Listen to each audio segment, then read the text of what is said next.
Glória a Deus. Aleluia, queridos. Já convido aqui, nosso irmão Felipe vai ser o canal de Deus. Esse menino abençoado, que sempre atende os nossos convites. Está conosco também a Tati, mas a Tati é de casa, né, Tati? Amém? Seja bem-vindo em nome de Jesus. Amém? Glória a Deus. Tendo as mãos para cá, vamos orar pelo servo de Deus, que vai ser o canal de Deus nessa noite para as nossas vidas. Amém?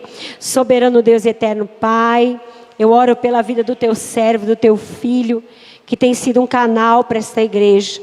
Usa teu filho poderosamente, como o Senhor tem sempre usado, e guarda a vida dele, em nome de Jesus. Amém. Amém, queridos?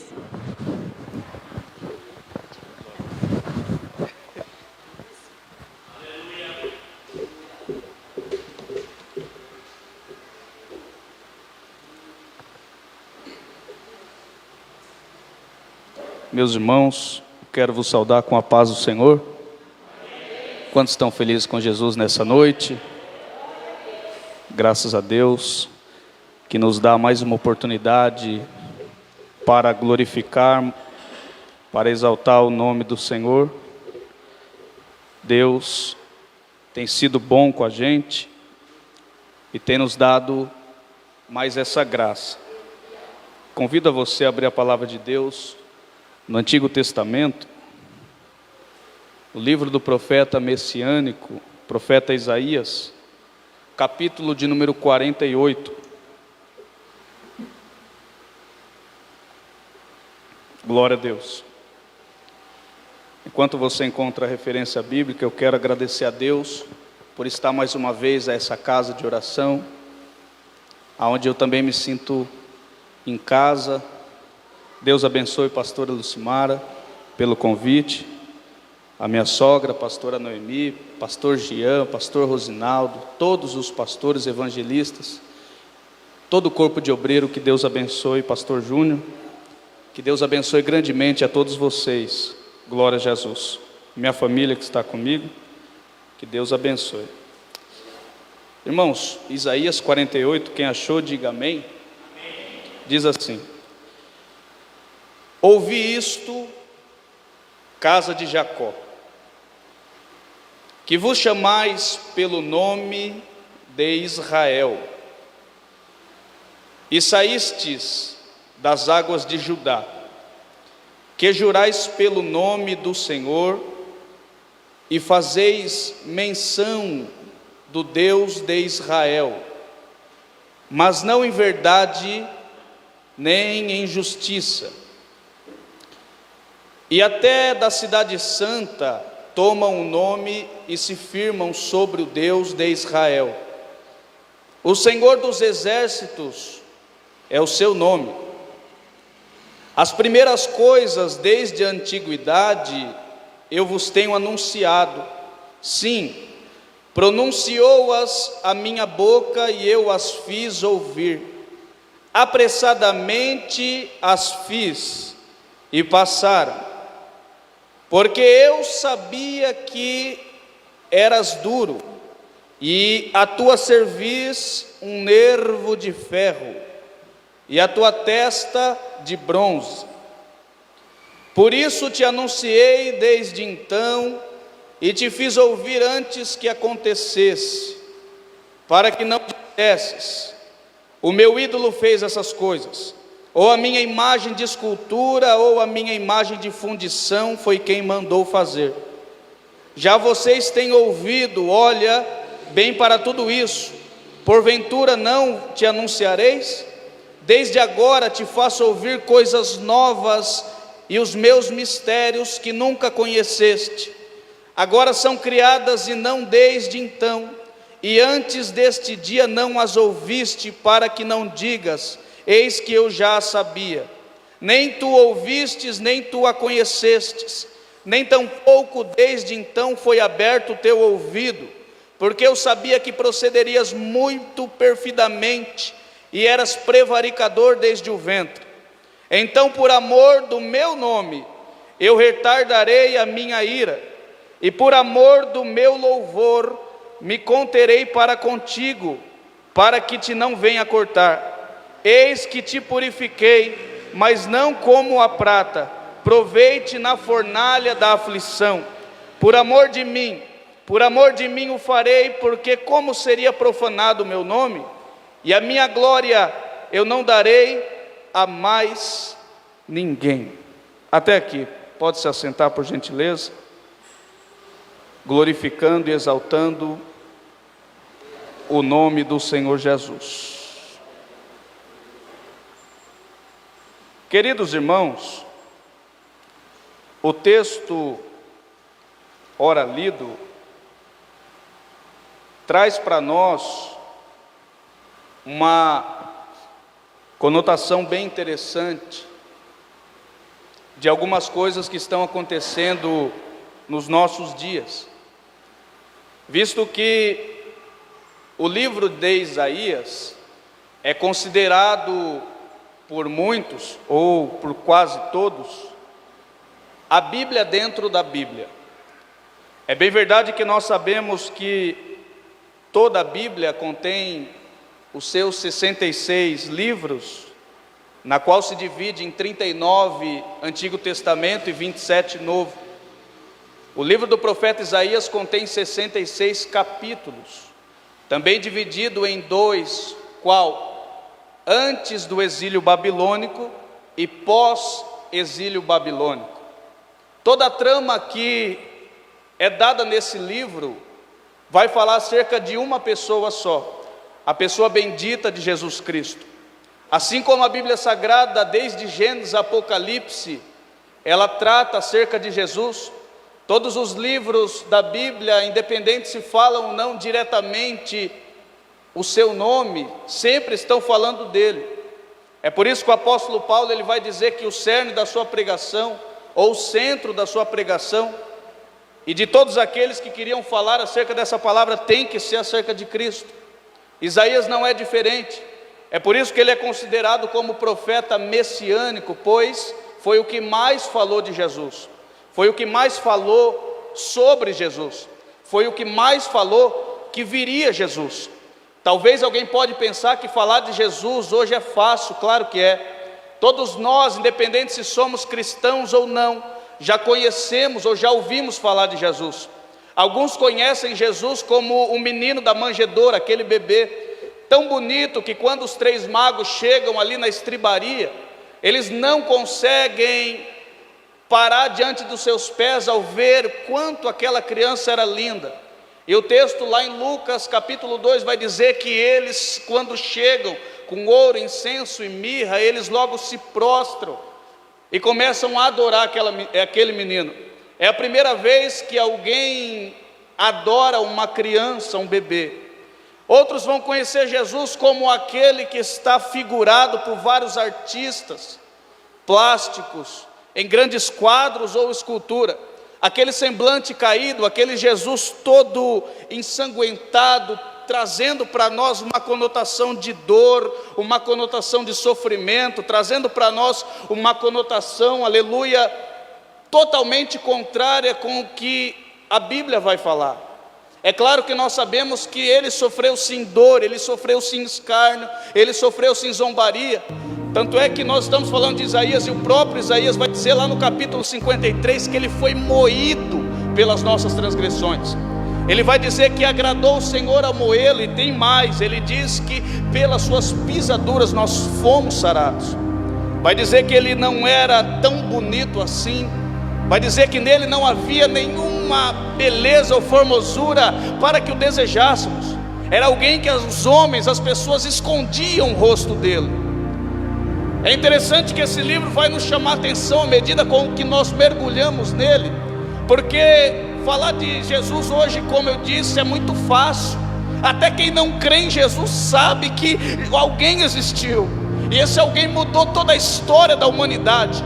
Até o ateu que vive hoje, quando ele vai dizer a data do nascimento, ele diz: olha, eu nasci no ano 1900 e alguma coisa depois de Cristo, porque Cristo marca a humanidade de uma tal forma que é impossível alguém não já ter ouvido falar dele.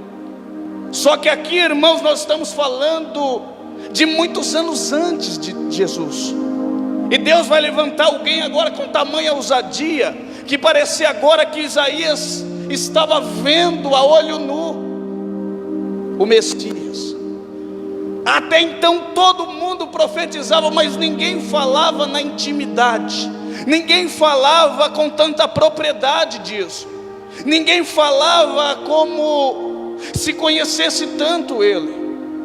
É claro que os profetas eles vão dizer: olha, virá a voz o desejado nas nações, ou prepara-te, Israel, para encontrares com o Senhor teu Deus.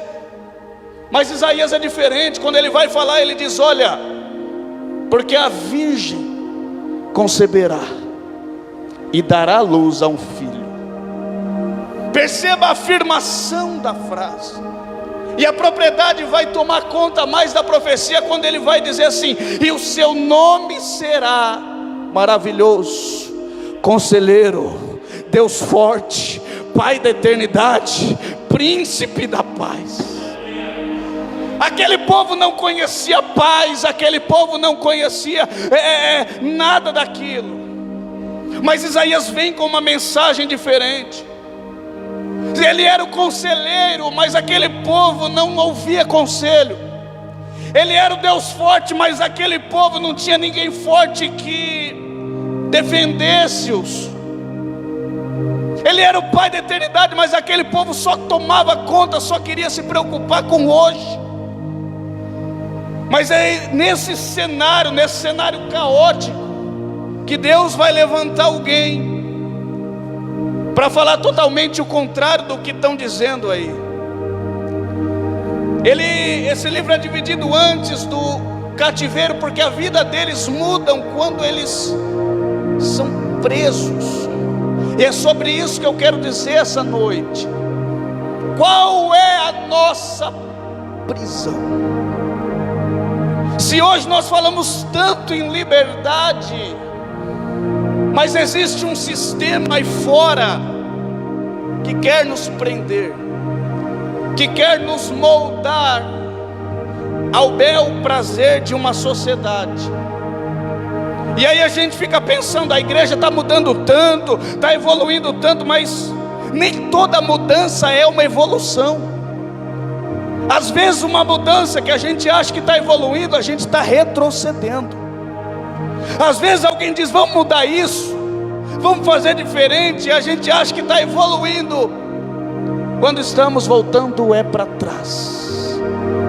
Deus diz para o povo: olha, eu tirei vocês do Egito, agora é por aqui que vocês vão andar. Mas alguém disse assim: não, vamos por outro caminho, que a gente vai chegar mais rápido. E o que era para ser coisas de dias, meses, passam a ser 40 anos, por causa que alguém quis evoluir, por causa que alguém quis mudar um propósito, mudar um princípio, mudar uma ordem. Deus não é o nosso mordomo, Deus não é o nosso serviçal. Eu não venho para a igreja para dizer: Deus me dá,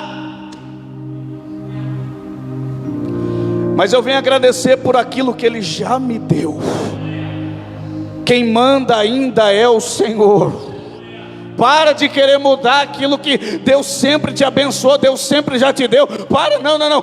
Queira mudar primeiro o que está ruim em você, para depois querer mudar o que está na casa de Deus, nas coisas de Deus. Muda primeiro você.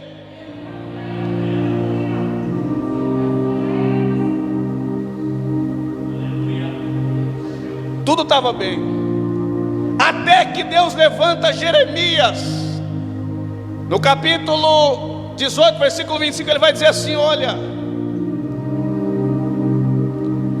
vocês precisam entender que eu vou levantar um homem, e eu vou ferir vocês, vocês vão ficar 70 anos cativos. 70 anos será o período de cativeiro de vocês, até que eu, o Senhor, levantarei um rei para tirar vocês. Ele deu a ordem, 70 anos. Só que quando Babilônia saqueia o povo e leva esse povo cativo, esqueceram da profecia. Porque muitos aqui adoravam a Deus por medo, por temor, mas não é o temor relacionado à obediência, é o temor por medo, é o terror. Aquele mesmo terror que tiveram quando viram Moisés descendo e Deus bravo com o povo, raiando com trovões e relâmpagos, e o povo diz: eu não vou servir esse Deus, ele vai matar a gente, Moisés. E serve a Deus por medo. E quando alguém serve um Senhor por medo, ele não serve direito. Ele só serve quando a coisa aperta. Mas quando parece que ele já não precisa mais do Senhor, ele sai, porque ele está por medo. Quantas pessoas viveram uma vida inteira e nunca pegaram esse livro para ler, mas porque ouviram falar na TV que houve chuva de gafanhoto, ficaram curiosos para ver onde que estava escrito? Medo. Eu tenho que consertar minha vida, porque está chegando o fim do mundo, Jesus está voltando, enfim. Quero ver quando passar, porque vai passar. Amém? Vai passar. Então, aqui era só por medo. Aí Deus vai agora precisar intervir com os seus métodos, com as suas formas de tratar com o povo. E ele diz: olha, 70 anos vocês vão ficar cativos. E é 70 anos e acabou. Deus dá um prazo para que aquilo acontecesse. Deus vai agora, como nós conhecemos, tratar com o povo. E às vezes Deus está tratando com alguém e a gente acha que é para matar essa pessoa. Deus está tratando com alguém e a gente acha que Deus vai lançar ele no lago de fogo. Mas o Senhor nos reúne numa noite como essa para dizer que Ele trata só com quem Ele ama. Talvez o começo do capítulo 48 vai mostrar um Deus iradíssimo, só falando: olha, vocês diziam que me conheciam, mas à noite vocês profanavam o meu nome. E alguém, quem lesse isso sem ir até o final, poderia pensar: o final disso vai ser Deus lançando ele no fogo, Deus abandonando eles. Só que o versículo 1 começa dizendo assim: ouvi isto, casa de Jacó. E toda vez que eu ouço falar de Jacó, principalmente no Antigo Testamento, eu preciso tomar cuidado com algumas coisas.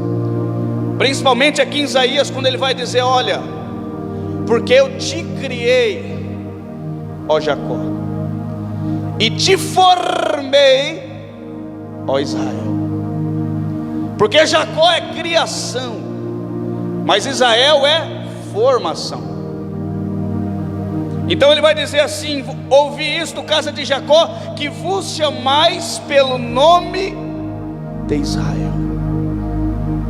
Eu já formei um Israel, vocês têm nome de Israel, mas ainda vive como Jacó. Tem nome de crente, batizou, recebeu dons, foi batizado com o Espírito Santo, mas quem olha na rua enxerga Jacó em você.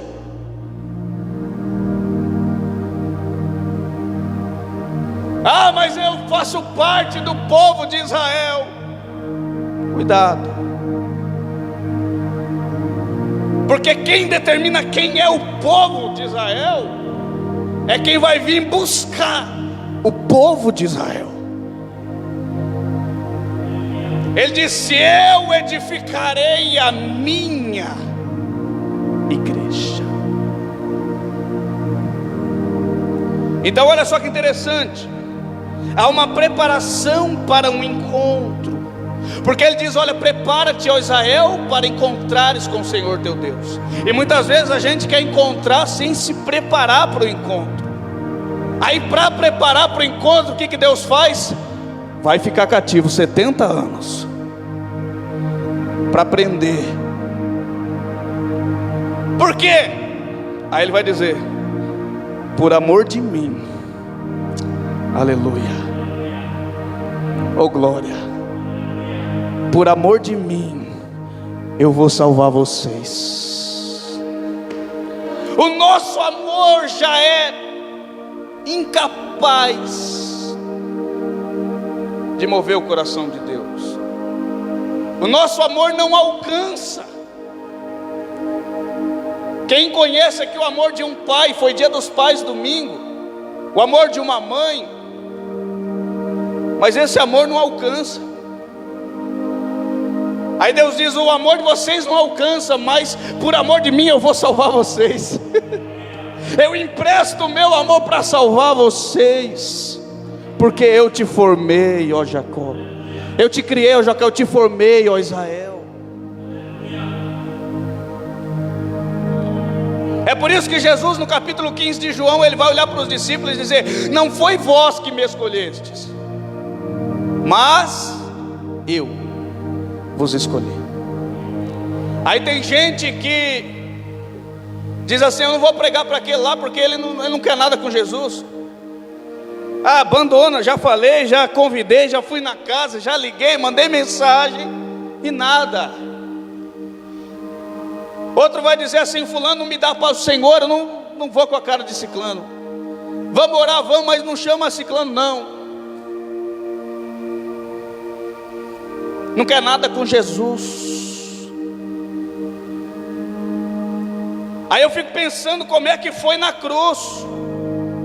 Ninguém queria, mas Jesus diz: olha, eu morri por você, viu? Ele não ficou perguntando se eu e você merecia. Ele não ficou querendo ver em nós coisa boa, mas ele diz: olha, está aqui, ó, Pai, eu entrego o meu espírito. Pai, eu entrego, Pai, eu rogo que assim como eu e tu é um, eu quero que todos eles sejam um também, Pai. Olha, eu estou entregando o meu espírito, Pai, olha. Eles não merecem, Pai, mas eu desci por eles. Não é merecimento, é graça. O nosso amor não alcança, nós somos miseráveis, pobres, cegos, nu, mas Ele é grande, Ele é poderoso, Ele é tremendo, Ele é santo, Ele é maravilhoso. E quando eu falho, eu transgrido a Tua lei, a graça ela vem me alcançar novamente.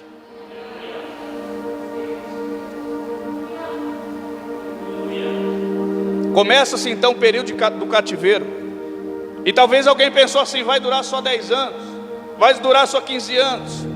Vai passando 10, 15, 20, 30, 40, 50 anos e nada, para Deus fazer cumprir a sua palavra. Porque quando Deus quer tratar com alguém, Deus quer provar alguém. Pode ir no monte, pode vir na campanha, pode jejuar, pode orar, só vai sair quando Deus quiser que saia. Só que é interessante que agora não vai dar tempo, mas se nós analisarmos o que acontece antes daqui, Deus vai simplesmente tocar, vai lembrar o povo de algumas coisas. Aí o texto vai dizer assim: e ele tocou e ele feriu os babilônios. E antes que alguém dissesse assim: Deus é um Deus mau, não precisou ninguém dizer, porque lá em Isaías 54 ele vai dizer assim: eu criei o mal. O quê? O que esse pregador está falando? Deus criou o mal? Criou o mal. Aí ele vai dizer: eu criei o assolador, eu criei o ferreiro, eu criei a ferramenta que vai te ferir. É por isso que brincar com o diabo, você ainda corre para Deus, se Ele quiser te salvar. Mas não brinca com Deus não, irmão, porque daí não tem para onde correr.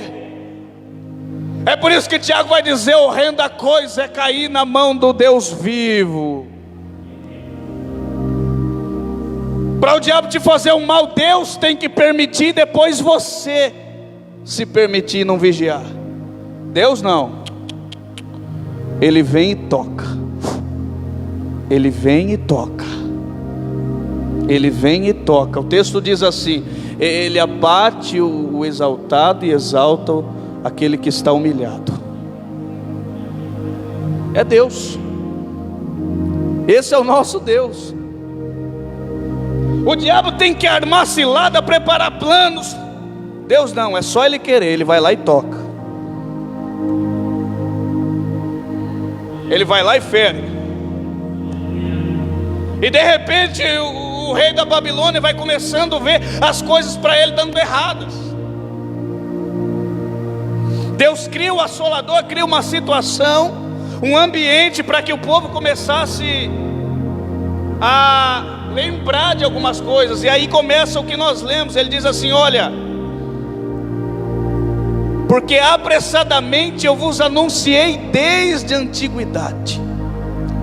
Deus estava dizendo: não vem falar para mim que vocês não sabiam, porque desde a antiguidade eu tenho anunciado, desde a antiguidade eu tenho falado. Quando os discípulos estavam com medo dos judeus, estavam trancafiados, depois que Jesus havia ressuscitado, e aí Lucas 24 vai dizer que desciam 2 discípulos de Jerusalém para Emaús, e de repente Jesus aparece com eles. Você conhece a história. O texto vai dizer que os olhos deles não enxergavam, não sabiam que era o Senhor. A Bíblia vai dizer que eles estavam como que fechados. Jesus vai andando com eles, eles começam a dizer: o senhor não sabe o que está acontecendo aqui? Mataram o nosso mestre, o grande profeta, poderoso em obras. Nós seguimos ele, largamos tudo, e ele disse que morreria e ressuscitaria no 3º dia, mas já é o 3º dia e nada. Aí Jesus vai dizer para eles: olha, vocês são nécios, porque 2 mulheres já foram no sepulcro e testemunharam. Elas estavam levando lá especiarias para ungir o corpo dele, mas quando chegaram lá, o anjo olhou para eles e disse: por que vocês procuram entre os mortos aquele que vive? Ele não está mais aqui, mas ele já ressuscitou. Por que vocês não creram nelas? Talvez porque era mulher, e mulher naquela época não tinha voz nenhuma. Mas eles estavam preocupados não com a mensagem, mas sim com quem pregava. E muita gente é assim: se o pregador não é do agrado dele, ele não dá nem bola. Às vezes Deus está entregando uma palavra de bênção, de vitória, uma resposta que ele precisa, mas ele diz: com esse aí eu não vou com a cara, eu não estou nem aí para a pregação dele. Aí o Senhor nos reúne para dizer assim: não importa quem prega, não importa quem canta, não importa quem dirige, o que importa é a palavra que sai do altar. O que importa é o que sai do altar. E agora Deus vai levantar Isaías. Agora sim. Porque há no meio do povo algumas quedas. Como foi, quem sabe, lá em Atos capítulo 20, versículo 7. Quando Paulo está no culto da ceia, onde eles se reúnem para partir o pão, no 7º andar do cenáculo havia muitas luzes. O texto diz que Eutico cai do 3º andar. Aí o texto vai dizer que essa queda, ela interrompe o culto. Só que é interessante que sempre que a gente vê alguém saindo desse ambiente, o que é que comumente é falado? Fulano caiu. Fulano era uma bênção, pregava, mas caiu. Só que eles se esqueceram que quem estava presidindo o culto era fruto de uma queda. Porque quando ele está perseguindo o povo, o texto diz que um clarão vai na sua frente e ele cai, seco, com escama nos olhos. Então, se tinha alguém que entendia de queda ali, era Paulo. O texto diz que ele desce para julgar, para apontar, para dizer: ó, eu avisei, viu? Ele desce, o texto diz: ele descendo se inclinou e abraçou Eutico. Oh, glória a Jesus. Oh, glória a Jesus. Jesus disse: o que eu faço por vocês, façais pelos homens também. Você não presta, eu não presto, mas todo dia Ele perdoa a gente, nos dá uma nova. Não, eu preciso falar isso. Por que ficar se achando que é melhor que fulano, que ciclano, só porque você... Não. Todo mundo aqui é dependente exclusivamente dessa glória que está nos envolvendo nesse momento. Paulo diz, não alarma não, porque quando ele estava na janela, ninguém falou nada. Aí agora que ele caiu, não. Eutico, vamos subir de novo. Vamos para cima partir o pão de novo, aleluia. Aqui acontecia a mesma coisa. Os que estavam servindo, serviam por medo. E falavam de quem não servia. Aí Deus vai levantar o profeta para pregar para um povo impuro. Ele vai levantar um impuro também. Aí capítulo 6 vai dizer, no ano em que morreu o rei Uzias, eu olhei para o céu e vi o trono. E um ser que estava sentado sobre o trono, e o seu séquito enchia todo o templo. E serafins estavam acima dele, com 6 asas. 2 cobriam os pés, 2 cobriam o rosto, 2 voavam. Os pés para cobrir, para que eles não lembrassem de onde eles saíram. O rosto para cobrir, para que eles desaparecessem diante da glória daquele que estava sentado no trono. E as que voavam para mantê-los em todo instante ali no trono. Porque diante do trono eu esqueço de onde eu vim. Quando eu olho para a pastora, para cada um de vocês, e se alguém, eu estiver lá em outro lugar, alguém dizer a pastora Lucimar, eu vou lembrar do rosto da pastora Lucimar. Se alguém disser assim, você lembra a minha sogra, pai, eu vou lembrar do rosto dela. Porque o rosto é a identificação, mas diante do trono eu encubro o meu rosto. Diante do trono não interessa quem eu sou, nem de onde eu vim. Só interessa uma coisa, eles diziam uns aos outros, Santo, Santo, Santo, Santo, Santo.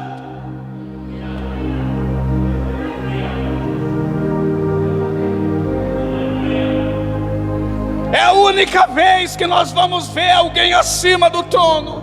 É aqui. Mas para que eles estão? Para adorar quem estava no trono. Deus está dizendo, por mais que eu te exalte, a glória é minha. Por mais que eu levante você sobre essa terra, a glória continua sendo minha.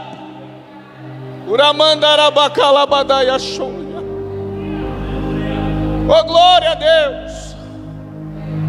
Eu criei, eu formei, eu não vou perder para o diabo, eu vou salvar. Nem para isso que tem que ficar no calabouço, no deserto, na prova, na dificuldade. Não importa quantos anos, mas se Deus falou que vai salvar, Ele vai salvar. Oh, glória. Não estou falando de nenhuma teoria calvinista. Estou falando de pré-existencialismo e pré-determinismo do homem, não de Deus. Ele vai dizer que ele não é homem para que minta. Isso me chamou a atenção esses dias, porque Paulo vai dizer lá em Gálatas 4 o seguinte: todo herdeiro, olha só, que ainda é menino, de nada difere do servo, ainda que seja senhor de tudo. Antes está sobre tutores e curadores, até o tempo determinado pelo Pai. Em outra oportunidade ele vai dizer, quando eu era menino, falava como menino. Ele vai dizer para os novos crentes, olha, hoje se fosse nos dias de hoje, ele estaria dizendo, hoje eu trato vocês com papinha. Jesus te ama, Ele está contigo. Mas vocês vão crescer, eu vou precisar dar uma comida saudável, uma comida mais forte, que sustenta. Porque tem muito crente, eu não vou falar crente Nutella, porque todo mundo fala isso, mas tem muito crente mimimi, que só gosta de ouvir o que quer, que só vai para a igreja para querer ouvir o que quer. Mas aqui eu não venho ouvir o que eu quero. Se eu quero ouvir o que eu quero, eu ligo lá um negócio que já vai falar o que eu quero e acabou. Aqui eu venho para ouvir o que Deus quer falar para mim.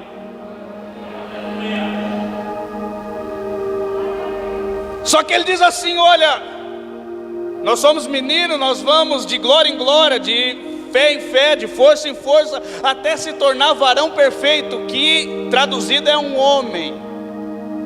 Ou seja, o máximo que um ser humano pode ser é chegar na estatura de varão.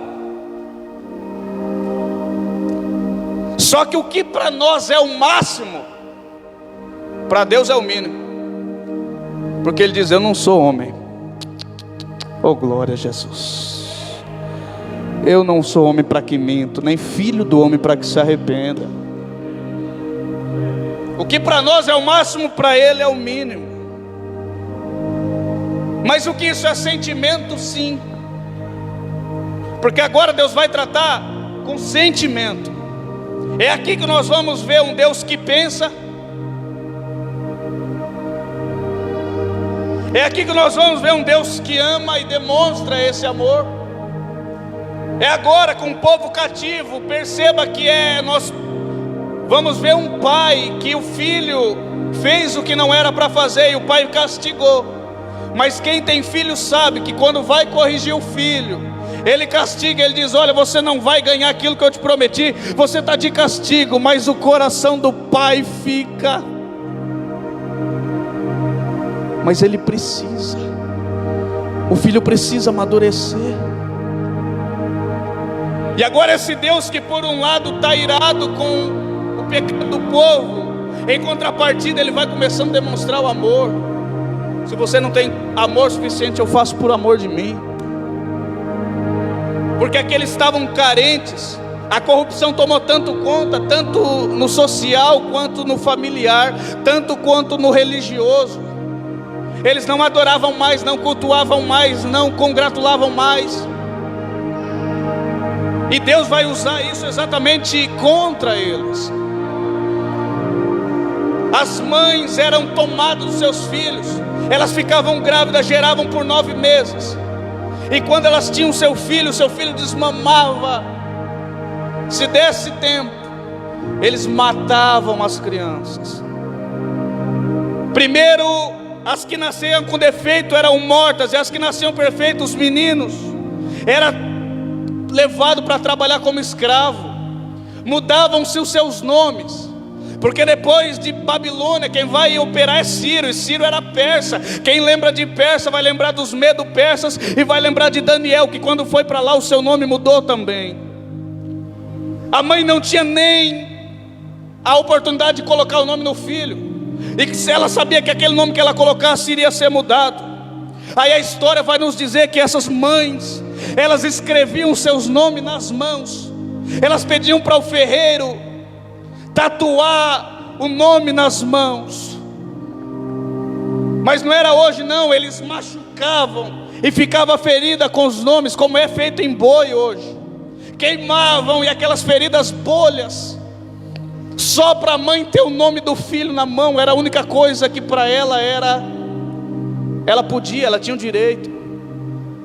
E agora elas vão fazer os seus serviços de casa, e cada vez que elas faziam, elas olhavam para os nomes e diziam: como é que o meu filho está? Amor de mãe. Só que daí Deus vai entrar de novo na história para dizer: pode uma mãe que amamenta o seu filho, que ama o seu filho, abandonar. Todavia eu, Senhor, não me esquecerei de vocês. Oh, glória. Vírgula. Tenho o vosso nome gravado na palma das minhas mãos. Uramante uribicala badaia cheia. Aí alguém diz assim: fulano me esqueceu, ninguém liga para mim, não me dá oportunidade, não sei o que. Para. O teu nome está gravado nas mãos do Todo-Poderoso. Quando colocaram os cravos nas mãos, o nosso nome estava lá. Você está entendendo? É por isso que Paulo diz: eu fui crucificado com Ele. Eu morri com Ele, eu ressuscitei com Ele, e agora se eu morrer é lucro, pois não vivo mais eu, mas Ele vive.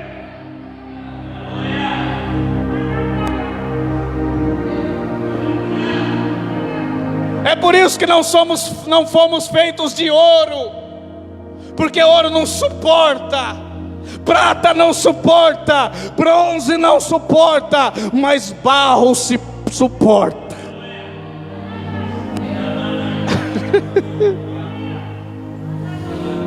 Oh, glória a Jesus. Barro, quando não aguenta, ele se desfaz na mão do oleiro. Deus não quebra ninguém, irmão. Deus vai te quebrar? Vai nada. O texto diz: o vaso se quebrou nas mãos do oleiro. Aí Paulo vai dizer assim: e ele terá por tesouro o teu tesouro em vaso de barro, para que a excelência seja sua. É interessante que agora Deus vai tocar nas coisas. Ele vai ferindo.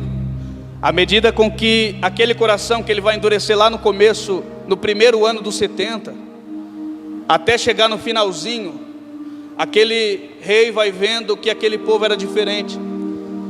Porque você prende alguém que tem a diferença, mesmo preso ele vai ser diferente. É interessante que quando Deus vai tocar em alguém, Ele vai sempre no nosso ponto mais fraco, exatamente para mostrar onde é que precisa ser melhorado. Deus vai sempre na nossa fraqueza para que nós venhamos trabalhar isso, porque tem coisas que Ele não pode entrar, Ele não vai entrar, melhor dizendo. Poder Ele pode, mas Ele nos dá o livre-arbítrio para que nós entremos. É por isso que lá no capítulo 4 de João, perceba que ele chega para a mulher samaritana, e o ápice da conversa dos dois, primeiro, claro, é quando ele oferece para ela uma água que ela nunca teria sede. Mas antes ele vai tocar na ferida daquela mulher. Ele olha para ela e diz assim: onde que está o seu marido? Opa! Ela não viu que ele era um grande profeta quando ele pediu água.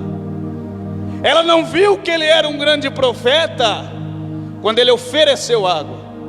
Mas quando ele tocou na ferida, ela diz: eu vejo que tu és profeta. Às vezes você vai reconhecer o que Deus é, não só quando Ele for te abençoar, mas quando Ele tocar na sua ferida. Vai doer, mas você vai dizer: é Deus. Vai doer, mas você vai dizer: obrigado, porque o Senhor falou comigo. Vai doer, mas é Deus tratando na ferida, mas fica tranquilo, porque depois Ele diz assim: eu te perdoo, mulher, o Pai está procurando verdadeiros adoradores. Ela olha e diz assim: eu não tenho marido, e o que eu tenho não é meu. Porque quando Deus toca em nós, nós confessamos, nós reconhecemos. Quer um exemplo? Quando ele vê o séquito, Isaías, o seu séquito enchia o templo, e eu disse: ai de mim, que tenho lábios impuros, ai de mim que habito no meio de homens de lábios impuros, ai de mim que vou perecendo. Olha só de ele ver a santidade de Deus, ele já reconheceu a sua mediocridade. Como é que eu me conheço? Olhando para Deus. Como é que eu me conheço? Olhando para Jesus. Quem não olha para Jesus acha que é o bambambam, sabia? Quem não olha para a cruz, para Jesus, ele acha que só ele que sabe cantar melhor, sabe pregar melhor, que só ele é bom, que se ele não estiver no culto, o culto não vai ser bom. Mas quem olha para Jesus, oh glória a Deus, oh Jesus querido, o Senhor está aqui nessa noite. Aí quando ele reconhece, o texto diz que o serafim, com uma tenaz, ele vai no altar e pega uma brasa viva e faz o quê? Toca. Eu estou vendo o Senhor tocando em vidas aqui nessa noite, com brasa viva, vai pular hoje, mas vai pular na segunda-feira também. Vai ser crente hoje, adorar Jesus hoje, mas lá no trabalho vai adorar também, oh glória. Vai dizer que ama Jesus aqui, mas na faculdade vai dizer que ama Ele também, aleluia. Vai declarar para Ele aqui, mas no meio da onde não tem ninguém servindo a Deus, vai dizer: eu sirvo um Deus todo-poderoso. Por quê? Porque dentre nós tem brasas vivas do altar de Deus. Tocou-me, Jesus tocou-me, de paz Ele encheu, adore, meu coração, quando o Senhor Jesus me tocou. O que Ele fez? Livrou-me da escuridão. Ele veio e tocou. Aquele momento Deus levantava um profeta.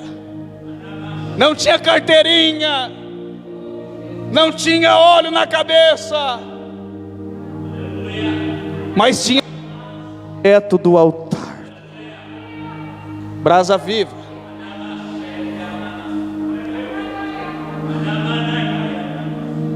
Quando Jesus tem um encontro com aquele homem, aquele jovem rico, ele vai dizer: o que eu tenho que fazer para te seguir? Olha, o que eu tenho que fazer para herdar a vida eterna? Você tem que conhecer os mandamentos. Isso eu conheço desde berço. Não adorar a Deus acima de todas as coisas, amar o próximo como a ti mesmo, não matar, não roubar, enfim. Aí Jesus assim: então vende que você tem, dá aos pobres e siga-me. Tocou na ferida. Ele sabia do amor de Judas por dinheiro. O que ele faz? Judas, você vai ser o meu tesoureiro.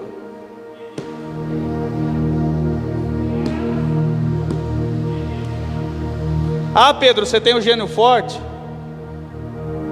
Então é você que vai presenciar quando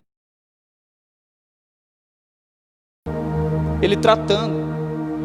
Só que hoje, se Deus apertar um pouquinho, o povo foge. Pedro foi até chamado de Satanás, mas ficou. Alguns vão dizer ele negou, mas ficou. Alguns vão dizer teve medo quando estava andando no meio do mar, mas andou. Sabe o que o Espírito Santo está dizendo para mim e para você? Tenha coragem. Não importa, que eu sei que você vai cair, eu sei das tuas quedas, eu sei das tuas dificuldades, mas tenha coragem, porque o meu amor é muito maior, a minha graça é muito maior, o sacrifício, cada gota derramada na cruz, ainda é muito maior do que os teus erros.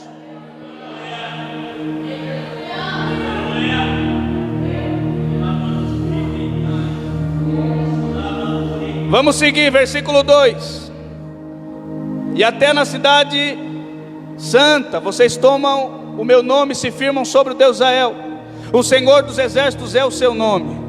Aí nós vamos entender isso porque naquela época eles colocaram na moeda, o dinheiro que imperava por lá, o termo Jerusalém é santo. Vocês, no dinheiro de vocês, na riqueza física de vocês, o meu nome está lá, mas não está dentro de vocês. É por isso que o profeta menor vai dizer assim: olha, rasgai os vossos corações e não as vossas vestes, porque quem rasga a veste é para o outro ver. Igual quando Jesus vai dizer, quando vocês forem, vai em praça ficar falando palavra bonita, quer conhecer você no oculto, quem é você? Quando você está sozinho, quem é você? Quando você não precisa provar nada para ninguém de que você é cristão, quem é você lá nesse ambiente?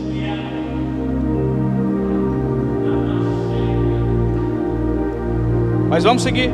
Quando esse povo ele começa a achar que para eles não tinha mais jeito, é por isso que Deus vai levantar o profeta Isaías para dizer para eles: olha, a minha mão não está encolhida, meu ouvido não está gravado que possa ouvir a oração de vocês.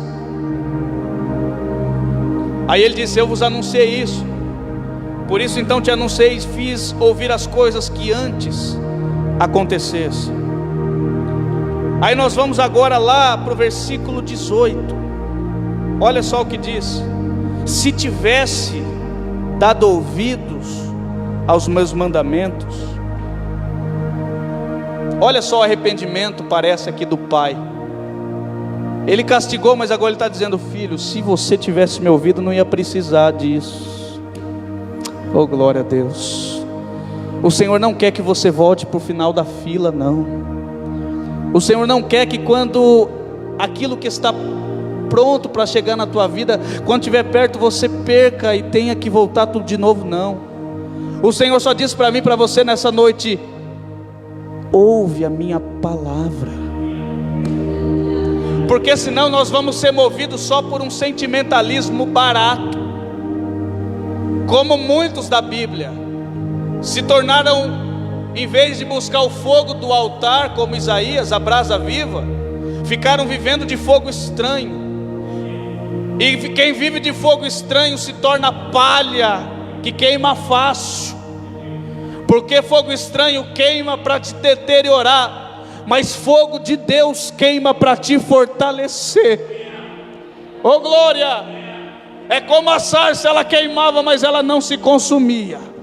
E Deus brada onde? Na sarça, para dizer: Moisés, ele brada na sarça, ele brada na sarça, é em você que ele quer bradar.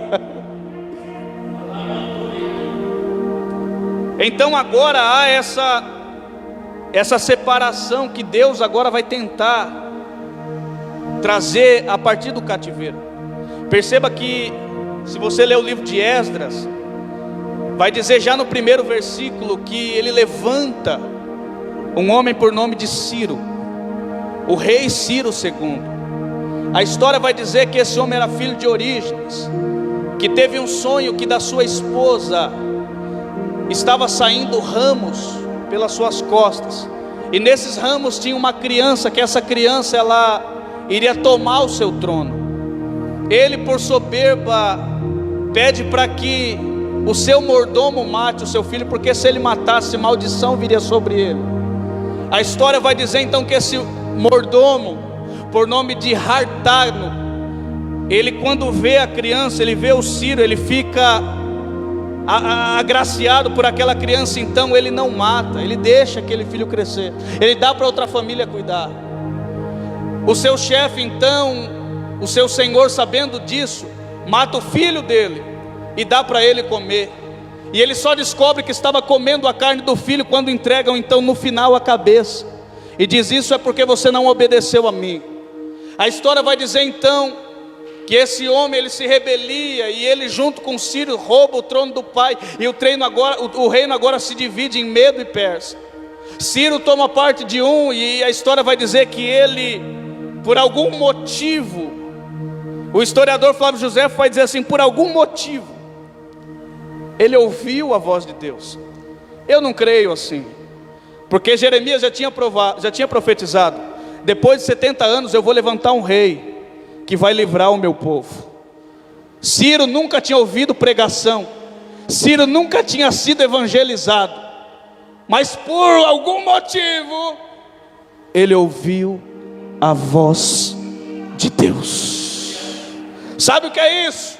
Quando Deus quer nos abençoar, Ele usa macumbeiro, Ele usa espírita, Ele usa ateu, Ele usa aquele que blasfema, Ele usa quem for para abençoar o seu povo.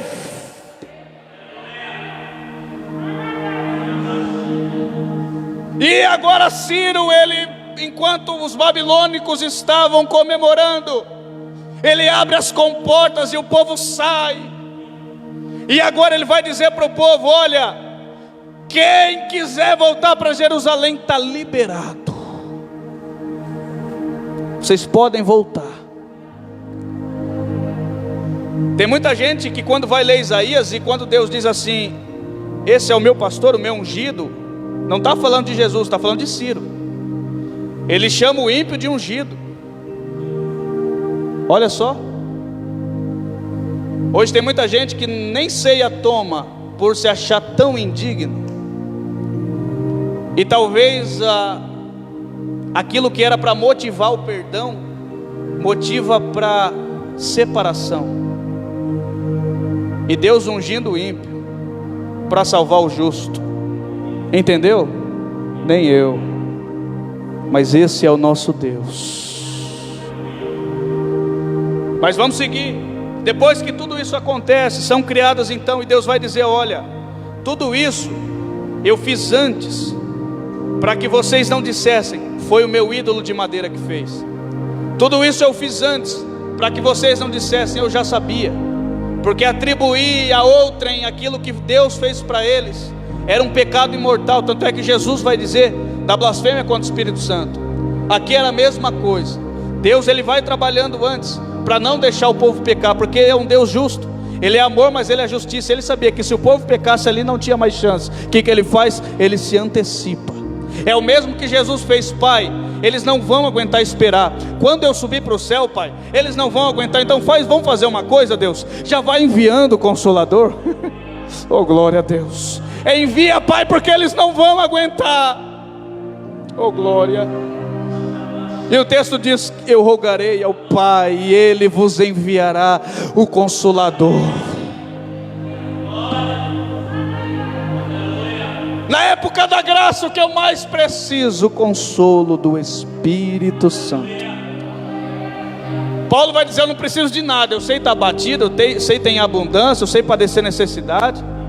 Mas para dizer isso ele aprendeu, porque quando ele está sendo esbofeteado por Satanás, ele olha para Deus e diz: Deus, que negócio é esse? Deus olha e diz: olha, minha graça te basta, pronto, acabou.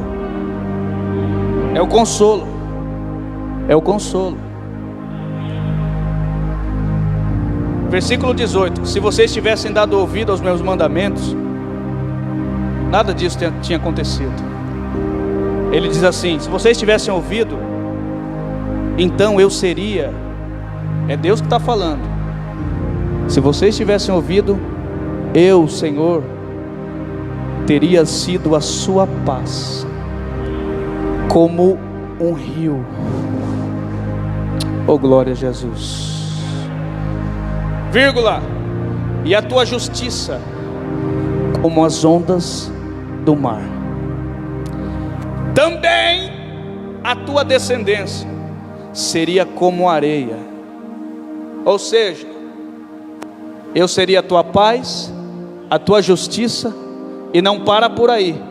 Se você ouvisse os meus mandamentos, não é se o filho ouvisse, não é se o esposo ouvisse, não é se o amigo, se você tivesse ouvido, até a tua descendência, olha só, seria como areia. E os que procedem das tuas entranhas, aqueles que você gerar, seriam tantos como os grãos de areia. E o seu nome nunca seria cortado e nem destruído da minha face.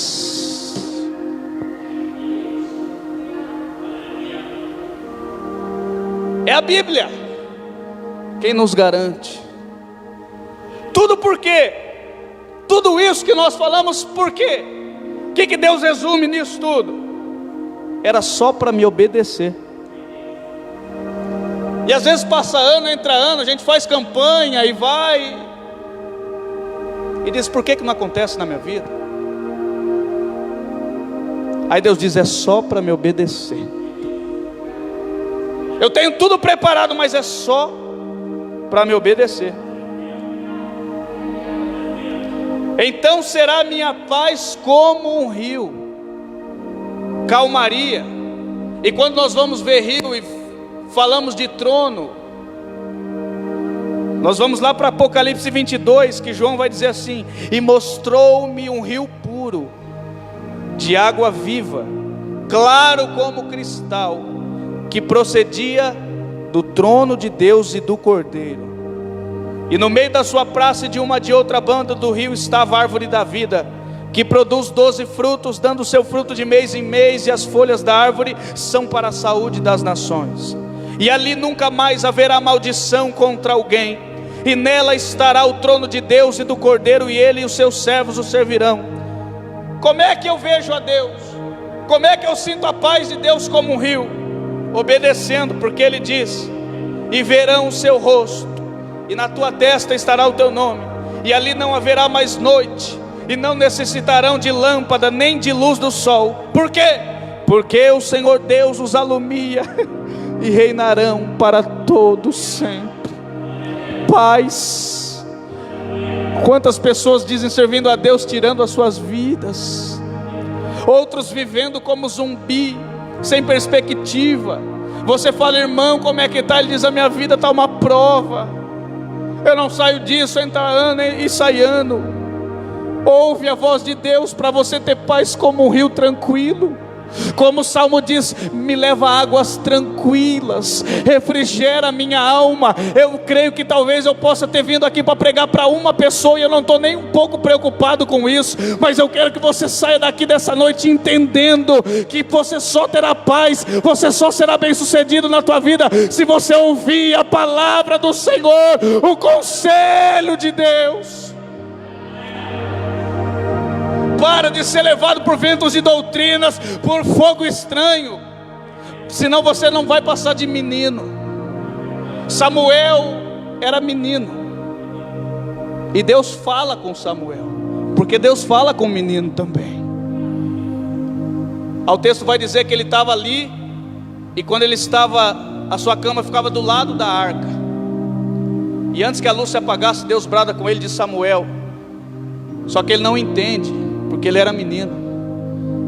Pela terceira vez ele vai lá e ele fala: olha, quando ele te chamar, diga assim, fala que teu servo ouve. Nós conhecemos a história, mas é interessante o que diz depois você lê. O texto vai dizer que ele não conhecia a voz, porque ele ainda não tinha conhecido a palavra. A palavra. Como é que conhece Deus? Na palavra. Como é que conhece Deus? Na palavra. Oséias vai dizer, Deus pela boca do profeta Oséias: meu povo perece por falta de conhecimento. Capítulo 6: conheçamos e prossigamos em conhecer ao Senhor, porque como eu disse, se você só se conhece conhecendo a Deus, se você não conhece a Deus, você se engana, porque você nunca foi tocado por Ele. Já estou encerrando. Ele diz assim: e a tua justiça serão como as ondas do mar. Não existe outro feito de Deus tão justo como o mar. Perceba que o mar, ele sempre fica até onde Deus vai. O mar é muito obediente. Deus diz para a água: olha, você vai vir até aqui e não mais. Ele está lá. Tudo que você joga ali pode um dia voltar. E quem joga, joga desdenhando. Quem faz desdenhando. Uma vez disseram assim: só morre afogado quem sabe nadar. Eu fiquei pensando, olha que é verdade, cara. Eu não sei nadar, eu molho só até aqui. Eu não arrisco. Mas quem sabe nadar é o bambambam. E alguns morrem. Mas um dia, quando o mar se enfurece, ele sai quebrando tudo, porque ele é a justiça. Deus está dizendo: olha, vai ter paz como o rio e justiça como o mar. Amém? Paz como o rio e justiça como o mar. O mesmo porcento que Ele é Deus de amor, Ele é fogo consumidor também. Deus não é duas faces, Ele é 100% em tudo. Em tudo que faz Ele é 100%. Quando Ele é justiça, Ele é 100% justiça. Ninguém fica fora dela. Mas quando Ele é amor, todo mundo é amor para todo mundo também. Já estou encerrando. Ele vai para a terceira. Paz como o rio, justiça como as ondas. Aí ele diz assim: e a tua descendência como a areia, e das tuas entranhas serão benditas todas elas. Oh, glória a Jesus. Quando Jonas é vomitado pelo peixe na praia, aquele povo acha que Jonas é um deus, porque eles criam no deus Dagon, que era o peixe. E a lenda dizia que quem viria falar de Dagon para eles era alguém que vinha do mar. Então quando eles vê Jonas, eles dizem: foi Dagon que mandou Jonas aqui. Porque vai ter momentos que você vai pregar e alguém vai dizer assim: foi fulano que te mandou, mas não foi, foi Deus que te mandou. Ele prega, nós conhecemos a história, o povo se converte. No começo ele não quer, porque ele quer que Deus fira o povo, mas Deus é amor, vai lá. Passa-se muito tempo, aí Jesus chega para os discípulos e diz: olha, o meu sinal vai ser o mesmo do profeta Jonas. Paz como um rio, justiça como o mar. E o que a areia tem a ver com isso? Gênesis, capítulo 15.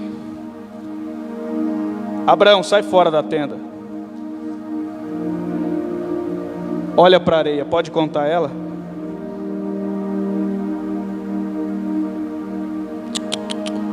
Assim será a tua descendência. Deus estava dizendo: eu curei vocês, criei vocês, formei vocês, corrigi vocês quando precisou, mas aquilo que eu fiz lá para o patriarca Abraão, aquilo que eu fiz lá no início, eu estou renovando a aliança hoje.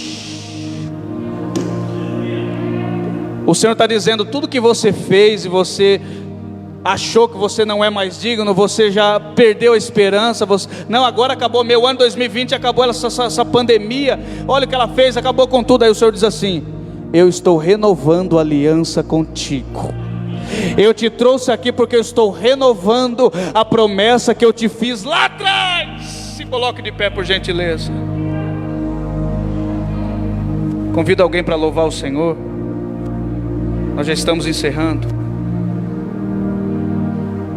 Vocês terão paz, vocês terão justiça, e eu vou renovar minha promessa, porque eu não sou homem para que minta, nem filho do homem para que se arrependa.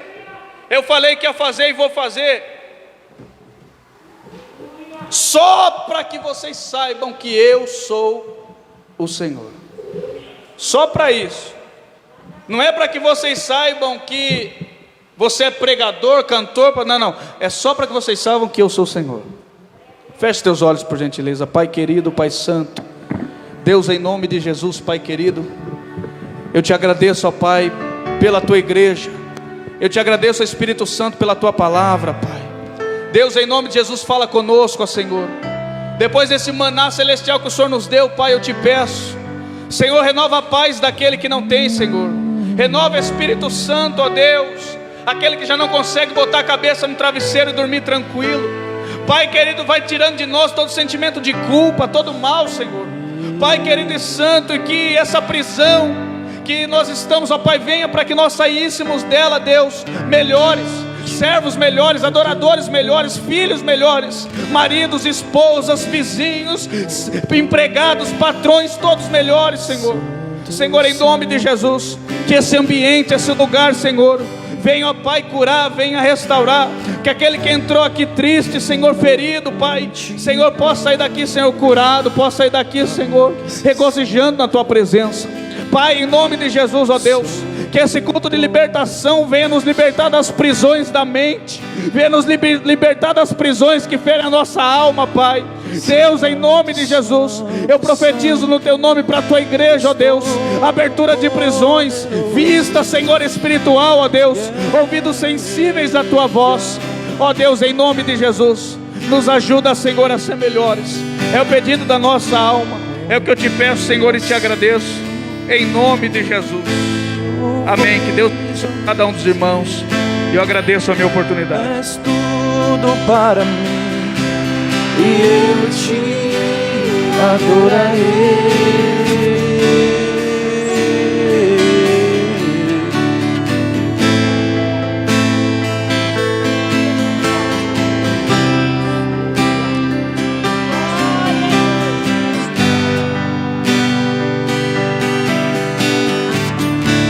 Está vestido do arco-íris, sons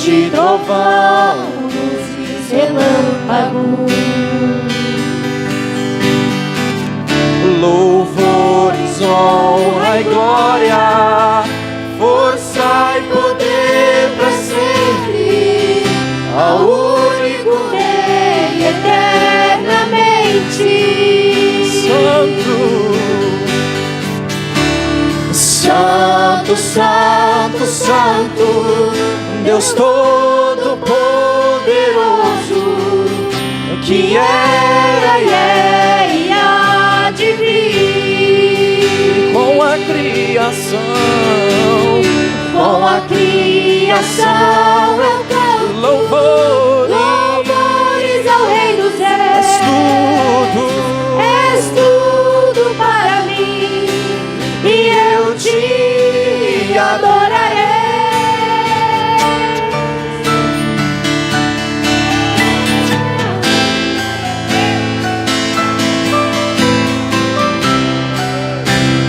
Oh, Espírito Santo de Deus.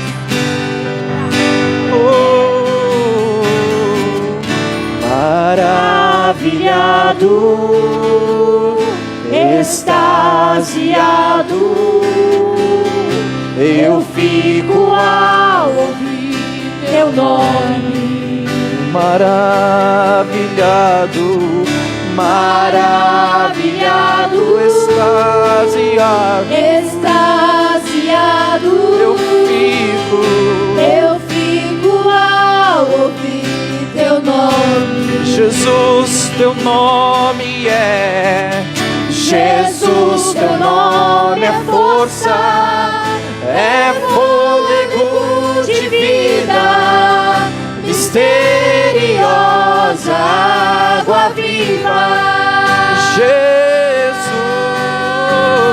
Jesus, teu nome é força, é fôlego de vida, misteriosa água viva. Santo, Santo, Santo, Deus Todo-Poderoso, que era e é e há de vir. Com a criação eu canto louvores ao Rei dos Reis. Tu és tudo para mim, e eu te adorarei.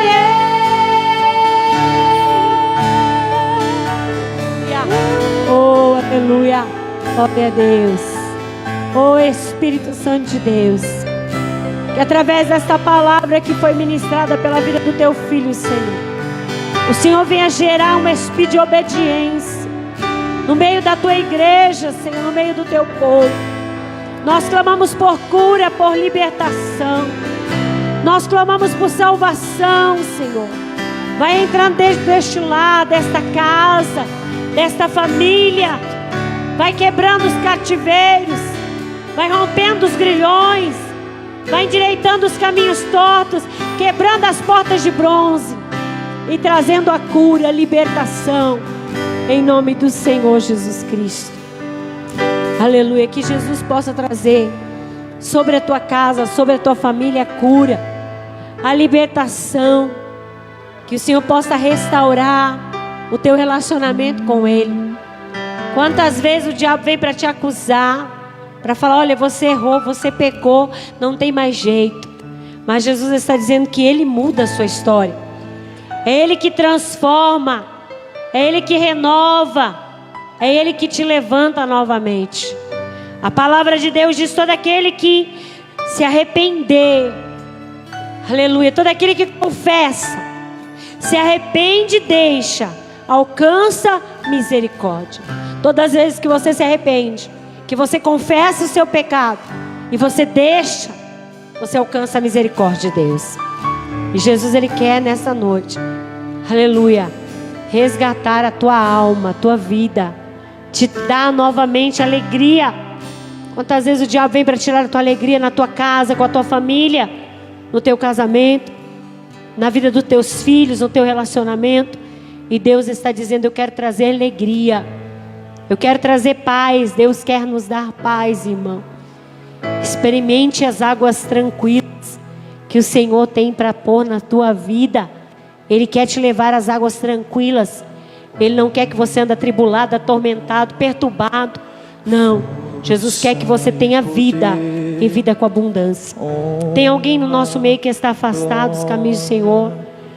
Ou alguém que ainda não declarou Jesus com a sua boca? Alguém que ainda não aceitou Jesus com os seus lábios? Tem alguém no nosso meio que ainda não aceitou Jesus, ou que está afastado e quer reconciliar? Venha nesta noite, nós vamos estar orando por você. Aleluia. Mas se não tem, que você possa sair daqui de posse de vitória, que você possa sair daqui levando essa palavra e obedecendo ao Senhor. Obedeça. Aleluia. Porque a vitória só vem quando você obedece. Deus, Ele quer mudar situações, quadros. Deus, Ele quer mudar a sua história. Mas para isso você precisa desejar. Eu desejo viver a mudança de Deus na minha vida. Eu quero viver o que Deus tem para mim. Amém, queridos? Glória a Deus. Dê uma linda salva de palmas ao Senhor Jesus. Se assente alguns minutos só, vou dar dando os avisos. Já quero agradecer, irmão Felipe, por essa palavra tão tremenda, amém? Aos nossos corações, Deus te abençoe. Em nome de Jesus, amém?